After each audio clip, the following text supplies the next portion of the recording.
आत्मीयजनों,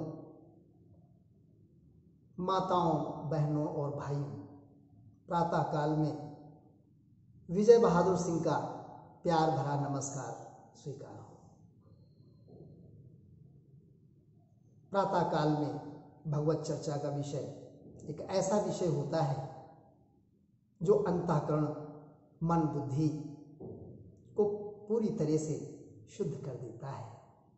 इसलिए चर्चा का ये समय, भगवत चर्चा का ये समय बहुत ही अद्भुत होता है। आइए कुछ क्षणों के लिए हम भागवत शास्त्र की चर्चा में डूबते हैं और उसके पहले हम गणेश की वंदना करते हैं। बाद में भागवत पुराण के 12वें स्कंद में 3 अध्याय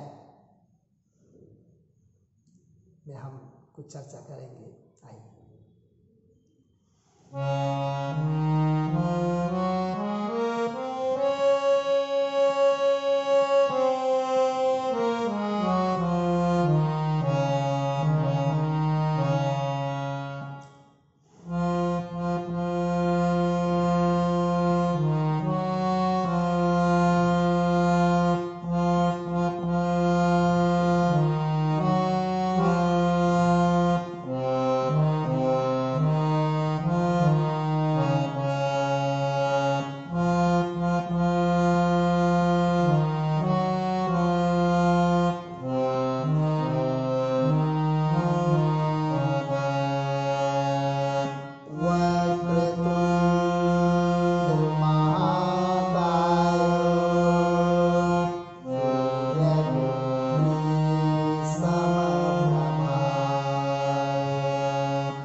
आइए मेरे प्रिय आत्मीजनों, हम सभी लोग जानते हैं कि इस सृष्टि में, इस संसार में युग आते रहते हैं और जाते रहते हैं।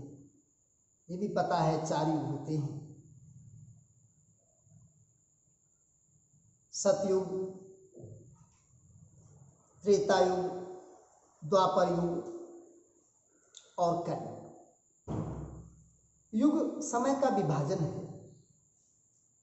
और समय अपने आप में परिवर्तन है। ये परिवर्तन रजोगुण और तमोगुण के कारण होता है।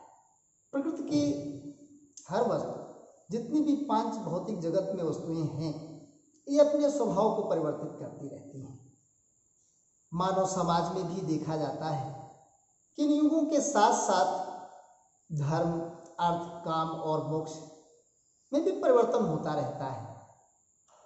सतयुग में धर्म के 4 चरण रहते हैं, त्रेता युग में धर्म के 3 ही चरण रह जाते हैं, द्वापर में 2 ही चरण रह जाते हैं और कलयुग में तो राम नाम संकीर्तन तक ही सीमित है। तो आइए, श्री सुखदेव जी महाराज ने राजा परीक्षित को 12वें अध्याय में क्या उपदेश करते हैं, सुनते हैं थोड़ा सा। श्री शुकवाच: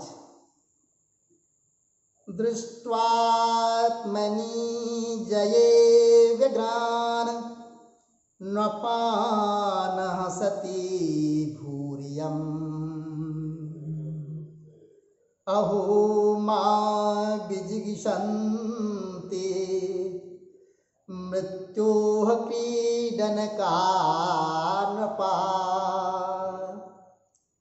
कामेश नरेन्द्राणां मोघः स्याद् विदुषामपि येन फेनोपमे पिण्डे ये अति बेसंभिता नृपा।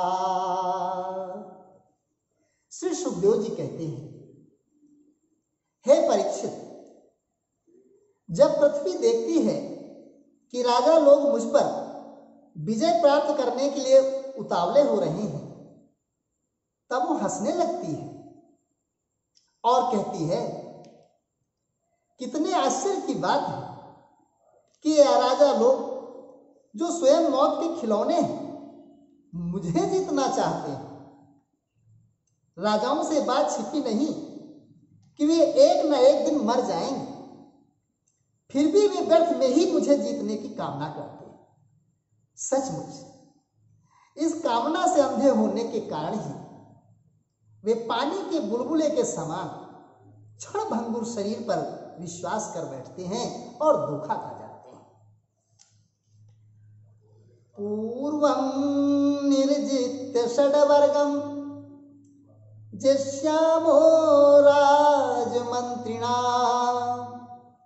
ततः सचिवोपराप्त करीन्द्रानस्य कंटकान् एवं क्रमेण जिष्यामः पृथ्वीं सागर मेखलाम् इत्याशा बद्धहृदया न पश्यन्ति अन्तिके अन्तकम्। वे सोचते हैं कि हम पहले मन के सहित अपनी पांचों इंद्रियों पर विजय प्राप्त करें, अपने भीतरी शत्रुओं को वश में करें, क्योंकि इनको जीते बिना बाहरी शत्रुओं को जीतना कठिन है।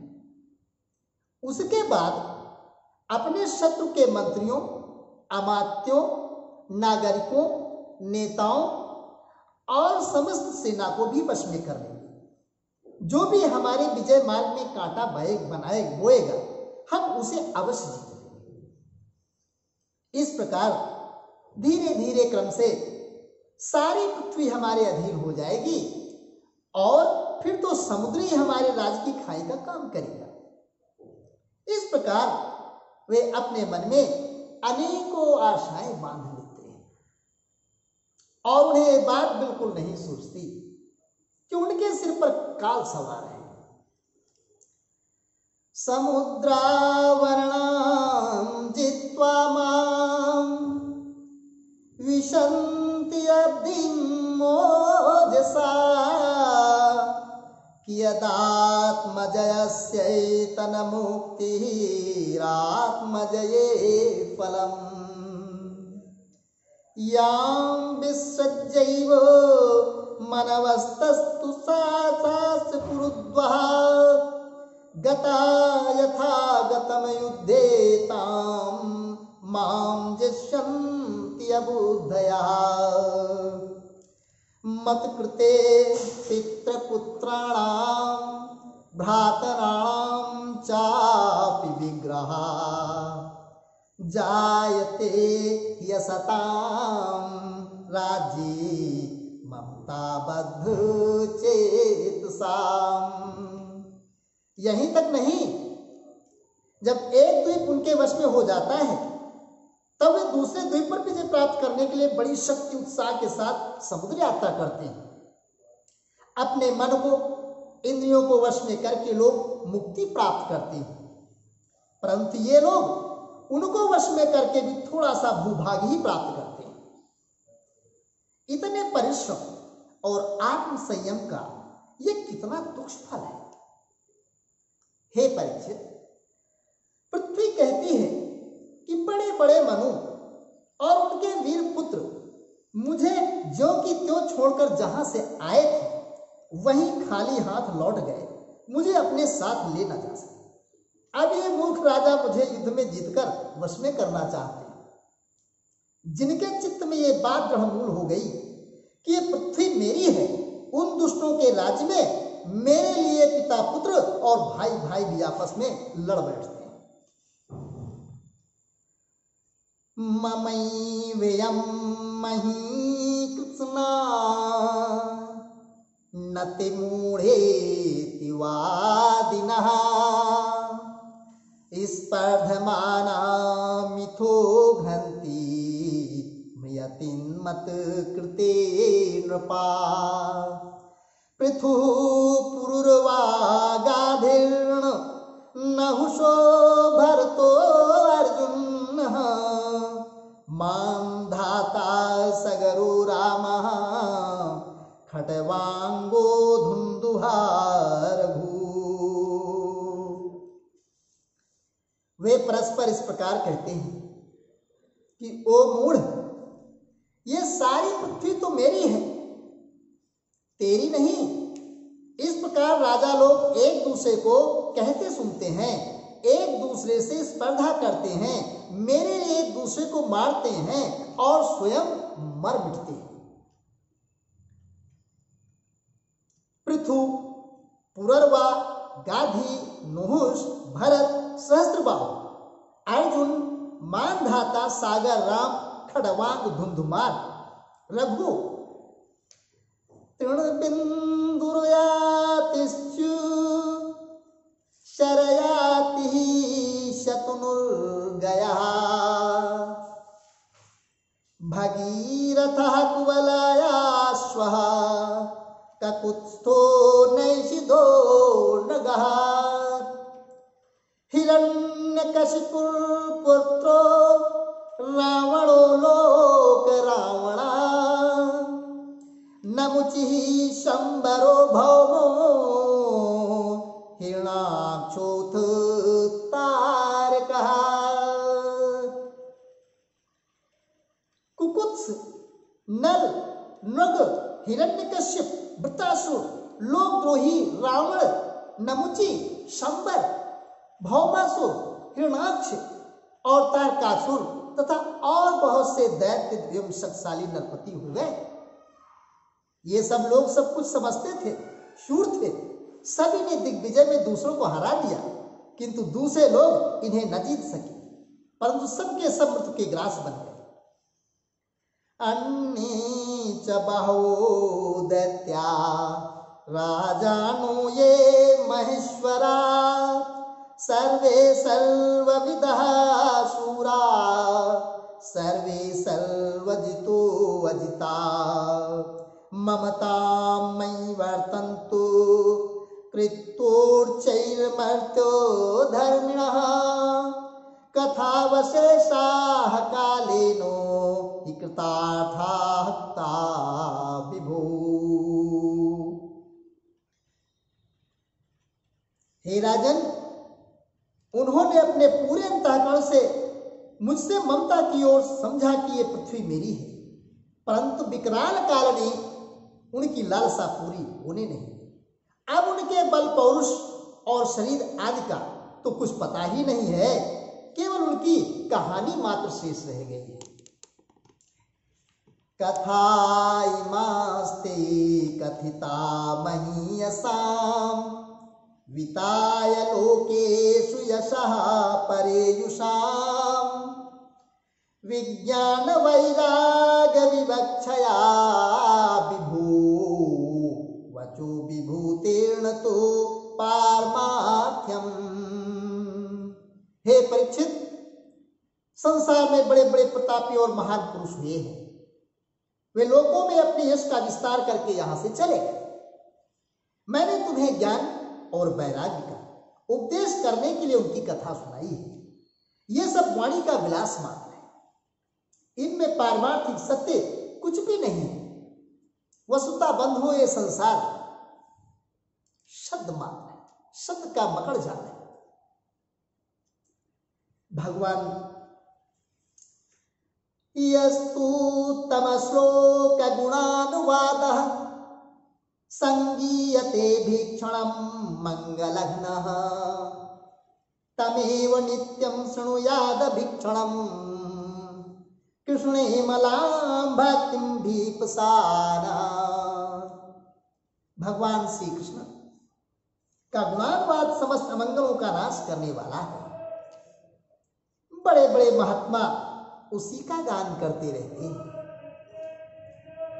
जो भगवान श्री कृष्ण के चरणों में अनन्य प्रेममयी भक्ति की लालसा रखता हो, उसे नित्य निरंतर भगवान के दिव्य गुणानुवाद का ही स्मरण करते रहना चाहिए। अतः भगवान श्री कृष्ण ही परम तत्व है, वही हमारा विषय होना चाहिए।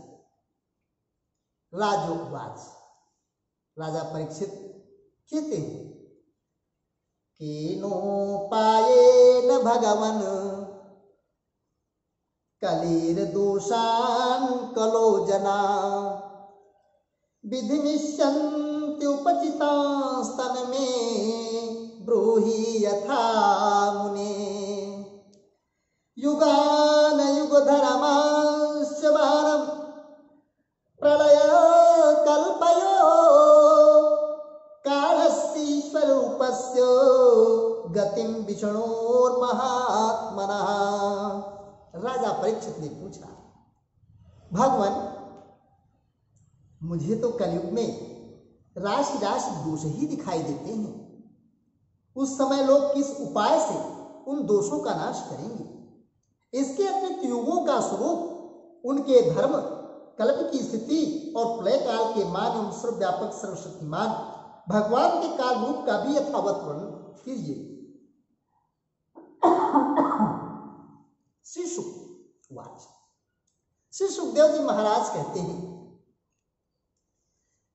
कृते प्रवर्तते धर्मश्चतुष्पात् जैनर्धृतः सत्यं दया तपोदानम् इति पादा विभोर्नपो संतुष्टः करुणा मैत्रः शान्तः दान्तास्तितिक्षवः आत्मा रामः सन्दृशः प्रायशः श्रमणा जना।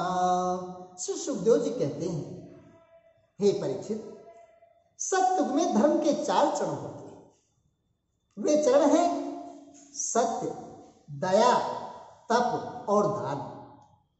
उस समय के लोग पूरी निष्ठा के साथ अपने अपने धर्म का पालन करते हैं। धर्म स्वयं भगवान का स्वरूप है। सत्युग के लोग बड़े संतोषी और दयालु होते हैं। वे सबसे मित्रता का व्यवहार करते हैं और शांत रहते हैं। इंद्रियां और मन उनके वश में रहते हैं और सुख दुख आदि द्वंद्वों को वे समान भाव से सहन करते हैं। अधिकांश लोग तो समदर्शी और आत्माराम होते हैं। बाकी लोग स्वरूप की स्थिति के लिए अभ्यास में तत्पर रहते हैं।